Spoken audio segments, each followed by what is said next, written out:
Ona thengia ya gutugiria tafarira ino mutongoria ucio wa mwathani watitirithetie thirikari ya Jubilee ndiagirirwo ni kuhuthira guthagania kambeini cia githurano kinene giukite. Raila akiuga tafarira ino yambiririo ni thirikari ya ngwatano gatagati gake na president wa tene Mwai Kibaki. This is not a Jubilee project.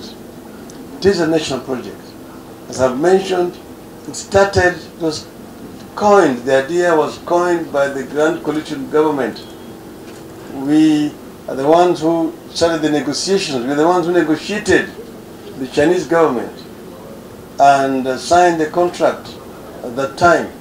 So it is not a Jubilee project. Nitafarira iria koretwo ikiagithio kienene mung'ethaniro na uria koretwo gikirira nganja muigana wa kigina kiria kirerikana kuthika wakini wa rerio. Raila akiuga kigina kiria kirerikana kuthika tafarira iyo ni kiingi kuri uria yabangirwo. That the president should try to use this project as a part of a campaign project.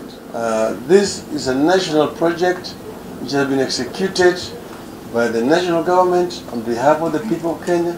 It's Kenyans who are going to pay for this project. This is not a Jubilee project. Miario yake yukite gavana wa Mombasa Ali Hassan Joho akihigiririo kuigira kiruguru-ini kia tafarira iyo. Joho uria onake ukoretwo akiagithia kiene tafarira iyo ni arehitite guthoga igongona riu. That I am going to stand against moving the port operations from Mombasa to Naivasha. Yesterday the president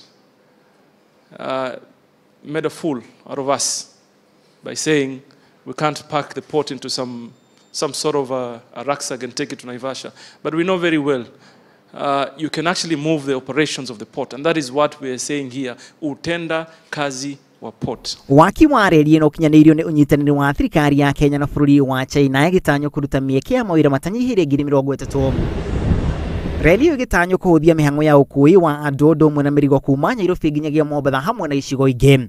Ngiribotera Inooro TV ritorako na Macharia wa Gachuru.